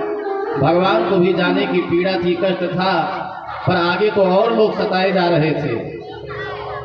भगवान ने सबको समझाया। भगवान मथुरा के लिए प्रस्थान किए। अक्रूर जी बार बार सोच रहे थे, कहीं मैं ले जाऊं और पापी कंस मार ना डाले। तो अक्रूर जी कृष्ण बलराम को रथ में बैठा करके यमुना में डुबकी लगाने गए। और जैसे अक्रूर जी यमुना में डुबकी लगाने गए तो वहाँ कृष्ण बलराम ने जल में दर्शन दिया, यमुना के जल में दर्शन दिया। अक्रूर जी ने रथ की तरफ देखा तो वहाँ भी दोनों भैया दिखाई पड़े। और क्षण भर के लिए भगवान ने तो ऐसा चमत्कार किया कि जिधर अक्रूर देखे उधर कृष्ण बलराम दिखने लगे। अक्रूर जी समझ गए कोई साधारण नहीं है, साक्षात परमात्मा है, पापी कंस इनका बाल बांका नहीं कर पाएगा। अब भगवान अक्रूर जी के साथ बाल बालों के साथ नंद बाबा के साथ मथुरा में प्रवेश किए। अक्रूर जी ने कहा हमारे घर चलो, विश्राम करो, भोजन करो। कृष्ण बलराम ने कहा जब तक मामा जी से नहीं मिल लूँगा तब तक मैं किसी के घर नहीं जाऊँगा। और भगवान बाल बालों के साथ निकल पड़े मथुरा नगरी का दर्शन करने के लिए। नंद बाबा ने कहा देख कन्हैया, ये वृंदावन नहीं है, ये राक्षसों की नगरी है, किसी से बात मत करना, सीधे चलो घूम करके फिर लौट आना है। कन्हैया बोले हम किसी से नहीं बात करेंगे, लेकिन अगर हमसे कोई बात करेगा तो हम छोड़ेंगे भी नहीं। कन्हैया बोले हम पहले छेड़ेंगे नहीं, पर जो हमको छेड़ेगा उसको हम छोड़ेंगे भी नहीं। नंद बाबा बोले सीधे चलो, लौट आना है दर्शन करके। कन्हैया बोले सीधे चले, रास्ते में दीवार पड़ जाएगी तो कहाँ चला जाऊंगा, फिर तो घूमना ही पड़ेगा। ये कोई राम जी थोड़े हैं जो अपने पिताजी को उत्तर न दें, ये तो नटखट कन्हैया है। जैसे भगवान मथुरा नगरी का दर्शन करने निकले, पूरे मथुरावासी दौड़ पड़े भगवान से मिलने के लिए। धाये धाम काम सब त्यागी, मनव रंग निधि लूटन लागी। मथुरा के सकल नर नारी दौड़ पड़े भगवान का दर्शन करने के लिए। एक ने कहा जानते हो वो मुरली वाला आया है, माखन चुराने वाला आया है, अघासुर भगासुर को मारने वाला आया है। पूरे मथुरा में ये बात फैल गई, अघासुर भगासुर को मारने वाला आया है, काले काला मुरली वाला आया है, बंसी बजाने वाला आया है। सारे मथुरावासी दौड़ पड़े भगवान का दर्शन करने के लिए। भगवान जिधर देख रहे थे सब भगवान का ही होते जा रहे थे।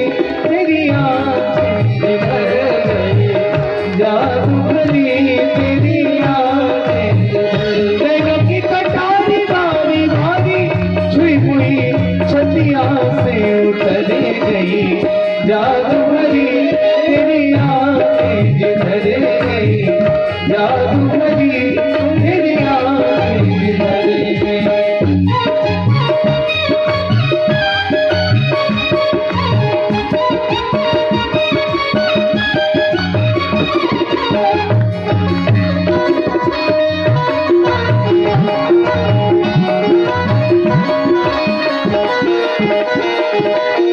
प्रेम की लड़ी अरे त्रिज दोनों, प्रेम की लड़ी अरे त्रिज दोनों, बरसी परी मोती सी बिखर गई, बरसी परी मोती सी बिखर गई, जादू भरी तेरी आंखें जिधर गई, जादू भरी तेरी आंखें जिधर गई।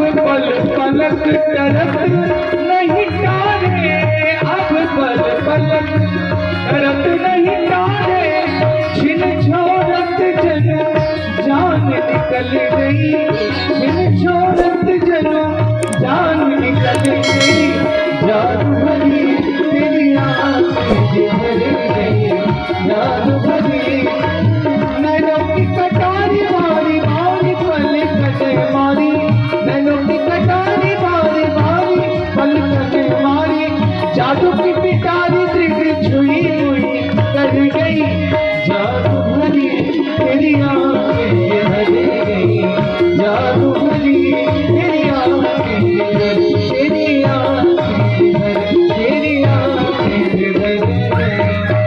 बोलो भक्त और भगवान की जय। ग्वाल वालों ने कहा, कन्हैया तेरा बड़ा जादू चल रहा है मथुरा में, पूरे मथुरावासी तुझे प्रणाम कर रहे हैं। कन्हैया ने कहा, मैं भगवान हूँ इसलिए सब मुझे प्रणाम कर रहे हैं। ग्वाल वालों ने कहा, तू भगवान नहीं है, तू कपड़ा बढ़िया पहन करके आया है इसलिए मथुरावासी प्रणाम कर रहे हैं। भगवान आगे बढ़े, भगवान बोले चलो कपड़े की व्यवस्था कराता हूँ। सबसे पहले कंस का जो राजकीय धोबी था वो राजा कंस का कपड़ा धुल करके प्रेस करके लेकर जा रहा था। भगवान ने जब धोबी को देखा तो प्रणाम किया, मामा जी प्रणाम, जरा कुछ कपड़ा हम लोगों को दे दो पहनने के लिए। जैसे भगवान ने धोबी से कपड़ा मांगा वो लाल पीला हो गया। उसने कहा, जंगल में रहने वाले गैया चराने वाले जात के अहिर हमारे महाराज का कपड़ा मांग रहे हो। जैसे भगवान को खरी खोटी सुनाया तो ग्वाल वालों ने कहा, हे कन्हैया ये तो बहुत ज्यादा बोल गया, जरा पूतना वाला हाथ दिखा दे, आगे जो होगा हम देख लेंगे। और भगवान की आंखें लाल लाल हुई। एवं विकथमानस्य कुपितो देवकी सुतः, और भगवान ने एक थप्पड़ खींच करके लगाया तो एक थप्पड़ में ही उसका सिर टूट करके गिर गया। गोविंदाय नमो नमः। ये वही धोबी है, ये रामावतार वाला वही धोबी है जिसने दोबारा जानकी मैया को अयोध्या से निष्कासित करवा दिया था, भगवान के ऊपर कलंक लगाया था। भगवान श्री राम ने कहा, यहाँ तो नहीं कुछ बोल सकता हूँ, लेकिन जब कृष्णावतार में मिलेगा तो एक थप्पड़ में ही पूरा क्रोध उतारूंगा। ये वही है जो अयोध्या जी में जानकी जी को गर्भवती निकलवा दिया था। आधी रात को अपने पत्नी को डांट रहा था, मैं कोई स्त्री लोभी राम नहीं हूँ, भाग जा मेरे घर द्वार को छोड़ करके, बिना पूछे तू कैसे चली गई थी रिश्ते में। भगवान श्री राम रोने लगे। भगवान श्री राम ने कहा, वारे अयोध्यावासियों, अग्नि परीक्षा के बाद भी तुमको सीता में संदेह है। ये वही धोबी मिला है कृष्णावतार में, और भगवान ने एक थप्पड़ में ही इसका अंत कर दिया। अब भगवान ने गट्ठर को खोल दिया, बाल बाल कपड़ा पहन लिए, कुर्ता पैजामा पहन लिए। अब महाराज राक्षसों का कपड़ा कुर्ता पैजामा तो पहन लिए, लेकिन बाही से और पैजामा रोड साफ कर रहा था, साइज ठीक नहीं था।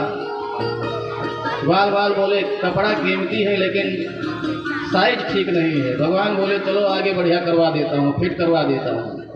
तो कंस का दर्जी मिल गया। भगवान ने कहा भैया जरा हम लोगों का कपड़ा ठीक कर दो काट काट करके, और फिर दर्जी ने सबका कपड़ा वपड़ा काट वाट करके ठीक कर दिया। अब तो बढ़िया कीमती कपड़ा पहन करके ग्वाल बाल और आगे बढ़े। ग्वाल बालों ने कहा अब अगर माला भी मिल जाए गले में पहनने के लिए तो बढ़िया शोभा हो। तो कंस का राजकीय माली मिल गया जिसका नाम सुदामा था। सुदामा नाम का माली मिला, बढ़िया माला बना करके लेकर जा रहा था। भगवान ने कहा जरा भैया कुछ माला हम लोगों को पहना दो। सुदामा नाम के माली ने भगवान को माला पहनाया, ग्वाल बालों को पहनाया, चरणों में प्रणाम किया, रोने लगा। सुदामा नाम के माली ने कहा जिंदगी बीत गई फूल बेचते माला बेचते, लेकिन आज मेरा माला बनाना फूल बेचना सफल हो गया। वास्तव में तो आज ही मेरा माला सही जगह पहुंचा है। आज तक तो पापी का सम्मान करता रहा, अब तो बाल बाल माला भी पहन लिए गले में। अब ठाक ठाक बना करके आगे बढ़े। एक वाले ने कहा मस्तक में चंदन नहीं है, बिना चंदन की मस्तक सूना लगता है, चांडाल जैसा लगता है। अच्छा, हर हिंदू को चंदन लगाना चाहिए, हर सनातन धर्मी को शिखा रखना चाहिए। बिना शिखा के एक समय था जब मुगल लोग हिंदुओं का शिखा कटवा देते थे, और आज हिंदू लोग अपने से अपना शिखा कटवा रहे हैं। तो हर सनातन धर्मी को शिखा रखना चाहिए, और हर सनातन धर्मी को चंदन मस्तक पे लगाना चाहिए।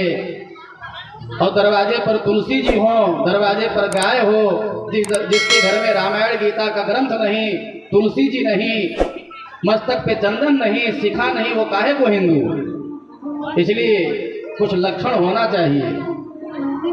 ग्वाल बालों ने कहा कन्हैया सब ठीक है लेकिन मस्तक में चंदन नहीं है। भगवान बोले चलो चंदन की व्यवस्था कराता हूँ।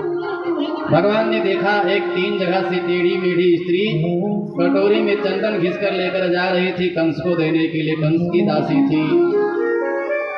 छोटे छोटे बच्चे लगे थे, मजाक उड़ा रहे थे उसका। कुबड़ी माई आ गई, कुबड़ी माई आ गई, बच्चे मजाक उड़ा रहे थे। पर भगवान ने जब कुब्जा को देखा भगवान हंसने लगे। भगवान ने हंसी मजाक किया। भगवान ने उससे उसका परिचय पूछा। विलोक्य कुब्जामिवतिं पराननां प्रपच्छन्तीं प्रसन्न सप्रदा। भगवान हंस करके बोले ए सुंदरी तुम्हारा परिचय क्या है। जैसे भगवान ने सुंदरी कह करके परिचय पूछा, उसने कहा मैं 3 जगह से टेढ़ी मेढ़ी हूँ, दुनिया वाले मेरा मजाक उड़ाते हैं और आप मुझे सुंदरी कह रहे हो। भगवान ने हंस करके कहा यही तो मेरा स्वभाव है, दुनिया वाले जिसका मजाक उड़ाते हैं वही मेरे लिए सुंदर होता है। भगवान ने कहा जरा हम लोगों को चंदन लगा दो। और उसने भगवान को चंदन लगाया, और चंदन लगाते ही नंद नंदन प्रसन्न हो गए, और उसके पैर पे अपना पैर रख दिया, और उसके सिर को पकड़ करके भगवान ने एक झटका ऊपर लगाया, तो जो 3 जगह से टेढ़ी मेढ़ी थी सर्वांग सुंदरी हो जाती है। बोले भक्तवत्सल भगवान की जय। भला ऐसा दयालु कृपालु कौन हो सकता है। उसने भगवान का पीताम्बर पकड़ लिया। ये पूजा कोई और नहीं है, रामावतार वाली सुप्रथा है। रामावतार में जब सच झट करके भगवान के पास पहुंची, भगवान ने विवाह किया नहीं, नाक कान अलग से कटवा दिया, रोने लगी। भगवान ने कहा अगले जन्म में मैं तुमको स्वीकार करूंगा। सुपर्णखा बोली चुप रहो, ये जन्म में बंधन करके आई तो विवाह किए नहीं और नाक कान अलग से कटवा दिए। जब अगली बार आप मुझे स्त्री बनाओगे तो मैं कहीं लव मैरिज कर लूंगी, फिर नाक कान कटवाने आपके पास नहीं आऊंगी। भगवान श्री राम ने कहा ए सुपर्णखा तुमने दिल से हमको चाहा है और तुम मेरे सिवाय तुमको कोई नहीं मिलेगा। सुपर्णखा रोने लगी, इस जन्म में आई थी नाक कान कटवाए, फिर मिलोगे कब। भगवान ने कहा अगली बार मैं तुझे 3 जगह टेढ़ी मेढ़ी स्त्री बनाऊंगा। अब तो सुपर्णखा और जोर जोर रोने लगी, इस जन्म में नाक कान कटवाया, 3 जगह से टेढ़ी मेढ़ी बनाओगे, अगली बार तो फिर मिलोगे कब। भगवान श्री राम ने कहा जब मैं मथुरा में कृष्ण बन करके आऊंगा तुम मुझे चंदन दे देना और मैं तुझे सुंदरी बना करके स्वीकार कर लूंगा। बोले भक्त और भगवान की। भगवान ने कुब्जा को स्वीकार किया और भगवान बोले चलो मैं तुम्हारे घर आऊंगा, विश्राम करूंगा, भोजन करूंगा। इधर भगवान रंगशाला में पहुंचे हैं, पापी कंस के धनुष को तोड़ दिया। कुबलया परिणाम के हाथी को मार दिया। वहाँ जो राक्षस थे उनका वध किया। अब महाराज सल कौशल चाड़ुओं मुष्टि बड़े बड़े पहलवान को पाल रखा था, सब झपट करके कृष्ण बलराम को पकड़ लिए। भगवान ने कहा यार तुम बहुत बड़े बेशरम हो, कहाँ तो हम 11-12 साल के बच्चे हो, तुम बड़े बड़े पहलवान हमसे लड़ने आ रहे हो, तुमको लाज शर्म नहीं है? चारों मुष्टिक ने कहा न जाने कितने बलशाली यहाँ से गए, सबको तुमने मसल दिया वृंदावन में, और तुम अपने को बच्चा बता रहे हो। न बालो न किशोरस्तम बलश्चा बलिनाम्बरः, तुम बड़े बड़े बलशालियों को भी बल देने वाले हो। और देखते देखते भगवान ने चारों मुष्टिक को मार दिया, सल तोसल को मार दिया, और पापी कंस ऊंचे सिंहासन पर बैठा था। बचे खुचे राक्षसों को कंस ने बुलाया और कहा कृष्ण बलराम को मार डालो, जेल में डाल दो, काट डालो, नंद को जेल में डाल दो, भागने न पावे, मार डालो, काट डालो। और जोर जोर चिल्लाना शुरू किया। जैसे मैं आपको सुना रहा हूँ ना, ऐसे भागवत में वर्णन है, बस भागवत में संस्कृत में वर्णन है, मैं आपको हिंदी में सुना रहा हूँ। कंस ने कहा मार डालो, काट डालो, जेल में डाल दो, भागने न पावे, नंद 1 नंबर का बदमाश है, इसको जेल में डाल दो। भगवान बोले हे मामा जी काहे को हल्ला मचा रहे हो, आ ही रहा हूँ।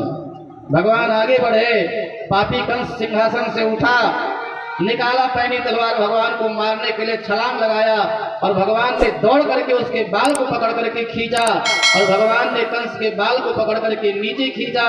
कंस नीचे गिरा, भगवान सारे ब्रह्मांड का भार लेकर उसकी छाती पर सवार हो गए।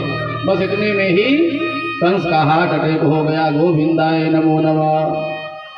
बोले भक्तवत्सल भगवान की जय। भगवान ने पापी कंस का वध किया। सारे मथुरावासी जय जयकार करते हैं। अच्छा मालूम है जब तक कंस जीवित था तब तक मथुरावासी कंस की जय जयकार कर रहे थे, पर जैसे कंस मरा तो जनता का स्वर भी बदल गया। वही मथुरावासी कन्हैया की जय जयकार करने लगे। बोले कृष्ण कन्हैया लाल की जय, राहुल भैया की जय। लेकिन आपकी जयकारा ने बता दिया है कंस की रिश्तेदारी है इधर। थोड़ा जोर से जय बोलिए। अगर आप लोग कंस के मरने पर प्रसन्न हैं तो थोड़ा जोर से जयकारा लगाइए। बोले कृष्ण कन्हैया लाल की, बलराम भैया की जय। भगवान ने पापी कंस का वध किया। भगवान ने अपने माता पिता देवकी बलदेव को जेल से मुक्त किया। नंद बाबा ग्वाल बालों को वृंदावन भेज दिया। फिर कृष्ण बलराम दोनों भैया का जनेऊ संस्कार होता है, यज्ञोपवीत संस्कार होता है। और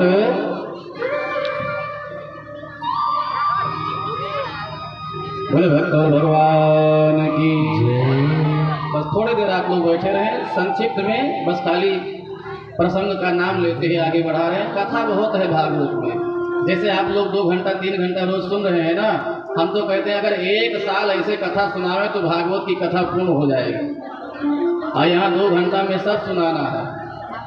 हाँ, उसी भी कल से तो और भी कम समय मिल रहा है, तो बस प्रसंग थोड़ा सा स्पर्श करते हुए आगे बढ़ेंगे। तो 10 मिनट में भगवान का उत्सव मनाना है। बोले भक्त और भगवान की जय। भगवान कृष्ण बलराम उज्जैन में जाते हैं और सांदीपन जी की सेवा करके विद्या प्राप्त करते हैं, और दक्षिणा में गुरु जी के मरे हुए पुत्र को यमराज के यहाँ से ले करके आते हैं। भगवान ने उनके मरे हुए पुत्र को दक्षिणा के रूप में दिया। अच्छा, भगवान पढ़ते जाए ये तो हंसी मजाक है। जिनके श्वास से वेद उत्पन्न हुआ वो भगवान पढ़ने जाए, पर नहीं, भगवान ने हम लोगों को ये सीख दिया कि जो बिना गुरु की शिक्षा प्राप्त करते हैं उनका आधा अधूरा ज्ञान होता है, अधकचरा ज्ञान होता है। गुरु की सेवा करके जो विद्या प्राप्त की जाती है वही विद्या फलवती होती है, और वह उसी विद्या को प्राप्त करके बच्चे आगे बढ़ते हैं। माता पिता और गुरु के आशीर्वाद की बहुत आवश्यकता है, सेवा की बहुत आवश्यकता है। पहले के बच्चे माता पिता की सेवा करते थे, गुरु के वचन का पालन करते थे। और कलयुग के बच्चे अगर कहीं गुरु जी कुछ उल्टा सीधा बोल दे तो गुरुजी जी की पिटाई शुरू कर देते हैं विश्वविद्यालय और कॉलेज में।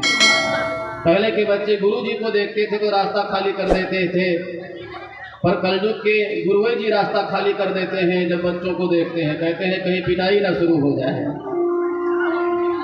पहले के जो बच्चे होते थे उनका एक लक्ष्य होता था कि पढ़ करके हमको ये बनना है, पर कलयुग के बच्चों का बहुतों को तब ऐसा होता है कोई लक्ष्य ही नहीं होता है, कोई लक्ष्य नहीं होता है। बचपन से लक्ष्य होना चाहिए कि हम डॉक्टर बनेंगे, मास्टर बनेंगे, इंजीनियर बनेंगे, एक लक्ष्य होना चाहिए। एक बार एक 15 साल का बच्चा बाईपास पे साइकिल चला रहा था और हैंडल छोड़ करके गाना गा रहा था मस्ती में, जब हम जवां होंगे जाने कहाँ होंगे। बाईपास पे साइकिल चला रहा था, हैंडल छोड़ करके चला रहा था और गा रहा था मस्ती में, जब हम जवां होंगे जाने कहाँ होंगे। तो एक सामने महात्मा जी मिल गए। महात्मा ने कहा मैं अभी बता देता हूँ, जब तुम जवां होगे तो सीधे वहां होगे, या तो हॉस्पिटल में होगे या तो वहां होगे। जब तुमको यही नहीं मालूम है कि जब हम जवां होंगे जाने कहाँ होंगे, बाईपास पे साइकिल चला रहे हो, हैंडल छोड़ करके चला रहे हो, तो या तो सीधे वहीं होगे या तो अस्पताल में। तो बचपन से लक्ष्य होना चाहिए और आधे अधूरे ज्ञान से कल्याण होने वाला नहीं है। एक पंडित जी थे तो बड़ी लंबी जजमानी थी। अब स्वयं तो सत्यनारायण भगवान की कथा में जाना था, पर एक यजमान के यहाँ पिंडदान भी करवाना था। तो पंडित जी ने अपने बच्चे को पोथी दे करके भेज दिया और कहा जाओ एक तरफ से पढ़ करके, जैसे विधिवत कर्मकांड पोथी में लिखा है, विधिवत कर्मकांड कराना, ठीक से पिंडदान करवाना। अब संयोग से पोथी में मिसप्रिंट हो गया था, जहाँ सूत्रम समर्पयाम लिखना था वहाँ मिसप्रिंट हो गया था, सु की जगह मुंह हो गया था। और फिर जहाँ सूत्रम समर्पयाम कराना था वहाँ मूत्रम समर्पयाम करवा दिया, अर्थ का अनर्थ कर दिया। तो आधे अधूरे ज्ञान से कल्याण होने वाला नहीं है। गुरु की सेवा करके जो विद्या प्राप्त की जाती है उसी से व्यक्ति आगे बढ़ता है। आजकल लोग कहते हैं ना बड़ी बेरोजगारी है। आप ईमानदारी के साथ बताना, कोई बच्चा पढ़ने में तेज हो, कर्मठी हो, महान हो, योग्य कर्मठी बच्चे कभी बेरोजगार नहीं हो सकते हैं। जो केवल डिग्री बटोर लेते हैं वो बेरोजगारी झेलते हैं। सही माने में जिसके पास योग्यता है, सही माने में जो कर्मठी है, वो अपने योग्यता से, अपने परिश्रम से कोई ना कोई रास्ता सुनिश्चित कर लेता है। वो अपनी योग्यता से कोई ना कोई पद हासिल ही कर लेता है। जो रात दिन तप करते हैं विद्या प्राप्त करने के लिए वो बेरोजगार नहीं होते हैं। जो खाली डिग्री बटोर लेते हैं वो कहते हैं बड़ी बेरोजगारी है। योग्य व्यक्ति, कर्मठी व्यक्ति कभी बेरोजगार नहीं हो सकता है। बोले भक्त और भगवान की जय। और भगवान सांदीपन ऋषि की सेवा करते हैं, आशीर्वाद प्राप्त करके लौटे। कंस मारा गया तो कंस की 2 पत्नियां थी, अस्ति और प्राप्ति। अपने बाप से जाकर के शिकायत किया जरासंध से। जरासंध ने 23 अक्षौहिणी सेना के साथ 17 बार चढ़ाई किया मथुरा पर भगवान बारंबार उसके साथ में जो राक्षस आते थे उनको मार देते थे, उसको छोड़ देते थे, पर वो भी हार स्वीकार करने वाला नहीं। एक बार हारा, दूसरी बार, पर वो हार स्वीकार नहीं किया। 17 बार चढ़ाई किया मथुरा पर। 17वीं बार भी भगवान ने उसको परास्त किया। उसका मित्र था काल यवन, 18वीं बार वो भी साथ में चढ़ाई कर दिया। भगवान ने दाऊ जी से कहा भैया जरा आप जरासंध को संभालो और मैं काल यवन को देख लेता हूँ। और भगवान काल यवन के साथ युद्ध लड़ते लड़ते आगे बढ़े। जहाँ मुचकुंद ऋषि सो रहे थे, भगवान ने अपना पीताम्बर उठाया और मुचकुंद के द्वारा काल यवन का सर्वनाश करवा दिया। जैसे मुचकुंद ने दृष्टिपात किया, काल यवन जल करके भस्म हो गया। भगवान ने मुचकुंद ऋषि को भक्ति का वर दे करके अपने गोलोक धाम में भेज दिया। और भगवान ने विश्वकर्मा को बुलाया। रातों रात भगवान ने द्वारिकापुरी का निर्माण करवाया। और भगवान अपनी माया के बल से अपने सगे संबंधियों को मथुरा से भगवान ने रातों रात सबको उठाया और सबको द्वारिका पहुंचा दिया।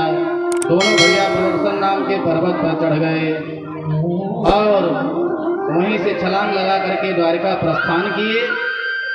इधर पापी जरासंध ने बहुत सारी लकड़ी लगा करके आग लगवाया, इसी में छिपे होंगे, कहीं मर जाएंगे। पर कृष्ण बलराम तो पहले ही द्वारिका पहुंच चुके थे। बोले द्वारिकाधीश भगवान की जय। अच्छा, भगवान ने उत्तर प्रदेश का त्याग किया तो भगवान पंजाब नहीं गए, भगवान दक्षिण के प्रांत में नहीं गए, भगवान बंगाल नहीं गए, बिहार नहीं गए, भगवान ने गुजरात प्रांत का ही वर्ण क्यों किया? क्यों? क्योंकि उनके अनन्य मित्र सुदामा जी गुजरात प्रांत में रहते थे, पोरबंदर में रहते थे, और एकमात्र अपने मित्र के पास पहुंच जाऊं, इसीलिए भगवान जब उत्तर प्रदेश का त्याग किए तब भगवान द्वारिका में अपना निवास बनाते हैं। अब सुखदेव जी भगवान श्री कृष्ण के विवाह की कथा सुनाते हैं। पर जब तक बड़े भैया का विवाह ना हो जाए तब तक छोटे भैया का कैसे विवाह हो? पहले जमाने में बड़ी मर्यादा होती थी। भाई कलयुग होता तो निचवे से शुरू हो जाता। कलयुग के लड़के ये भी नहीं देखते हैं कि भैया अभी बाकी है, निचवे से शुरू कर देते हैं। पर बलराम जी बड़े थे, कन्हैया ने सोचा पहले बड़े भैया का विवाह हो जाए तब अपने राम का नंबर आए। तो एक रेवत नाम के राजा थे जिनकी सुंदरी बेटी का नाम रेवती था, और वो ब्रह्मा जी से पूछ करके आए और अपनी बिटिया का विवाह बलराम जी के साथ संपन्न कर दिया। अच्छा, ऐसा वर्णन मिलता है कि रेवती सतयुग की थी और बलराम जी द्वापर के। तो एक महात्मा कह रहे थे कि रेवती जी कद में ठीक 2 गुना बड़ी थी बलराम जी से, कद में ठीक 2 गुना बड़ी थी हाइट में। जिसकी बीवी लंबी उसका भी बड़ा नाम है। आप लोगों ने गाना सुना होगा ना।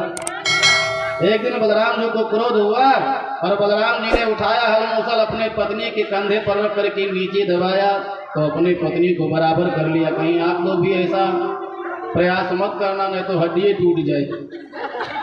वो तो भगवान थे, भगवान ने बराबर किया दबा करके, और आप लोग कहीं कल अभ्यास करने लगे तो फिर अनर्थ हो जाएगा।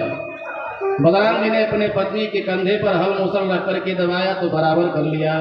बोले भक्तवत्सल भगवान की जय। अब हमारे कन्हैया के विवाह का नंबर आ रहा है। शादी विवाह करना कोई पाप नहीं है। विवाह हमारे राम जी ने किया, भोलेनाथ ने किया, भगवान श्री कृष्ण ने किया। घर गृहस्थी बसाना कोई पाप नहीं है, पर घर गृहस्थी को अपने विचार में बसाना ये पाप बताया गया है। एक बार एक व्यक्ति ने कहा, महाराज आपके रामायण भागवत में दहेज के बारे में क्या लिखा? मैंने कहा खूब लेना चाहिए। रामायण भागवत में तो लिखा है दहेज खूब लेना चाहिए। विवाह हुआ हमारे राम जी का तो जनक जी ने इतना सोना चांदी ही था, महाराज इतना सोना चांदी हीरा जवाहरात दिया कि अयोध्या के भवन में रखने के लिए जगह नहीं बचा, तो बाहर ही रखवा दिया। मणि का पर्वत ही एक लग गया। विवाह हुआ हमारे भोलेनाथ का पर्वतराज हिमालय के यहाँ, तो पार्वती के विवाह में पर्वतराज हिमालय ने खूब दान दहेज दिया। तो जो मिल रहा हो लेने में पाप नहीं बताया गया है, ले लेना चाहिए, पर मांगना पाप बताया गया है, लेना पाप नहीं बताया गया है। जितना मिल रहा हो ले लेना चाहिए, पर डिमांड नहीं करना चाहिए कि इतना लेंगे तब करेंगे। पर साहब आजकल तो फैशन चल गया है, बच्चे का चाहे एक बल्ब फ्यूज हो लेकिन स्प्लेंडर तो चाहिए चाहिए।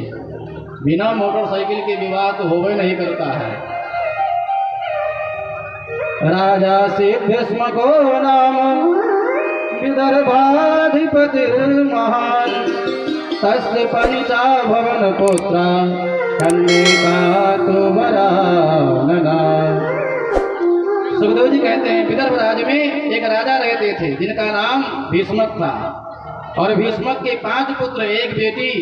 अच्छा, भागवत में रुक्मिणी जी के पिताजी का नाम आया है, भाइयों का नाम आया है, पर भागवत में रुक्मिणी की माता का नाम नहीं आया है, क्योंकि रुक्मिणी ने माता से जन्म नहीं लिया था, तो भागवत में उनकी माँ का नाम भी नहीं आया है। वो तो अयोनिजा थी, वो तो कमल के फूल से प्रकट हुई थी। एक दिन सरोवर में स्नान करने गए महाराज भीष्म, और क्या देखा, एक छोटी कन्या कमल के फूल पर खेल रही है। उन्होंने तप किया था, लक्ष्मी को पुत्री के रूप में पाना चाहा था, तो वो कमल के फूल से उनको मिली थी। जब शादी विवाह के योग्य हुई तो महाराज भीष्मक ने अपने बच्चों को बुलाया और कहा कि मैं अपनी बेटी का विवाह द्वारिकाधीश कृष्ण के साथ करना चाहता हूँ। पूरे परिवार वाले सब बच्चे बोले हाँ पिताजी बहुत बढ़िया। पर रुक्मिणी का जो सबसे बड़ा भाई था, जिसका नाम रुक्मी, वो नाराज हो गया। उसने कहा, पिताजी आपकी बुद्धि सठिया गई है, आप बुजुर्ग हो गए हो, आपका दिमाग ठीक नहीं है क्या? अपने लोग राजा महाराजा और वो गाय चराने वाला, मेरी बहन गोरी, वो काला कलूटा, भला मैं अपनी बहन का विवाह उसके साथ कैसे करूंगा?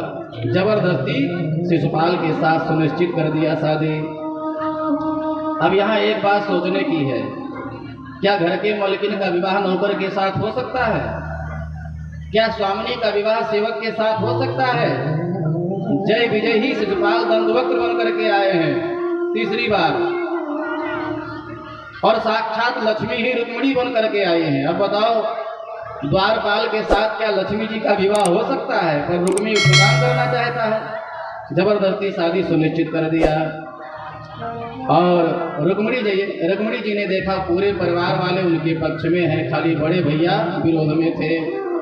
और पूरे परिवार वालों का इशारा समझ करके फिर रुक्मिणी मैया एक 7 श्लोक का प्रेम पत्र लिखती हैं और अपने कुल पुरोहित को बुला करके पत्र दिया और चरणों में प्रणाम किया, पंडित जी ये पत्र ले जाओ, भगवान को दे देना और मेरी तरफ से हाथ जोड़ लेना। यदि वो नहीं आएंगे, मुझे स्वीकार नहीं करेंगे, तो मैं 7 जन्म कुंवारी मर जाऊंगी, लेकिन राक्षस के साथ डोली में बैठ करके नहीं जाऊंगी। अच्छा, धरती पे अगर सबसे पहले किसी ने प्रेम पत्र लिखा तो वो रुक्मिणी जी ने लिखा, भगवान के लिए पत्र लिखा। और साहब, हम तो कहते हैं यदि पंडित जी नहीं होते तो भगवानों का विवाह नहीं होता, पंडित जी ही विवाह का प्रस्ताव लेकर के जाते हैं। एक बात आप बहुत ठीक से समझ लेना, जो शादी विवाह में ब्राह्मणों से आशीर्वाद लेते हैं, वेद विधि से विवाह संपन्न करवाते हैं, उन्हीं का जीवन सुखमय होता है। और जो अपने विवाह में मंत्र के माध्यम से, विद्वानों के माध्यम से आशीर्वाद लेकर के विवाह नहीं करते हैं, तो 6 महीना नहीं बीतता है, फिर उनको कचहरी में वकील साहब से आशीर्वाद लेना पड़ता है। अब निर्णय आपके हाथ में है, पंडित जी से आशीर्वाद लेना है कि वकील साहब से आशीर्वाद लेना है। कलयुग के बच्चे मनमानी विवाह कर लेंगे, अपने इच्छानुसार विवाह कर लेंगे, अब पत्नी को लेकर के आएंगे घर में और अपने माता पिता से कहेंगे आशीर्वाद दे दो। जब तुम्हारे कुकर्म से तुम्हारे माता पिता खून की आंच रो रहे हैं, तो उनके हृदय से आशीर्वाद नहीं निकलेगा। इसलिए माता पिता के विपरीत विवाह मत करना। माता पिता भी बड़ा उपकार है उनका आपके जीवन में, और सदैव माता पिता की इज्जत का ध्यान रखना। अरे भैया, प्रेम विवाह करना है तो जात धर्म का थोड़ा ध्यान दे करके करो, मर्यादित विवाह करो, तो माता पिता का भी आपके साथ परामर्श होगा। अब कई लोगों के सिर पे तो ऐसा प्रेम का भूत सवार होता है, ना जात देखते हैं ना धर्म देखते हैं, जो जहाँ पाए एकदम विवाह कर बैठते हैं। ये मर्यादा नहीं है, ये शास्त्र के विपरीत भी है और विज्ञान के भी विपरीत है। विज्ञान भी इस बात को मना करता है। हाँ, इसलिए विधि विपरीत विवाह नहीं होना चाहिए, नहीं तो वो जीवन सुखमय नहीं होता है। कई बार मैंने देखा है, लोग शादी विवाह करते हैं बेटा बेटी का, महाराज 20-30 लाख रुपया दहेज खर्च करते हैं, खूब पैसा उड़ाएंगे, पानी की तरह पैसा उड़ाते हैं। लेकिन जब पंडित जी विवाह करने के लिए बैठेंगे, देव पूजन के लिए बैठेंगे, मैंने देखा है थाली में पूजा का सामान नहीं होता है, केवल थाली में अक्षत और दूबे दिखाई पड़ता है। अब अक्षत और दूब के भरोसे कितना पंडित जी मंत्र पढ़े, पूजा का सामानों नहीं लाते लोग, पैसा पानी का की तरह उड़ाएंगे। डीजे वाला 20,000 ले जाएगा, रोड लाइट वाला 50,000 ले जाएगा, न जाने कितना कितना पैसा कमाते हैं और लोग उड़ाते हैं। रस के कमर पर 5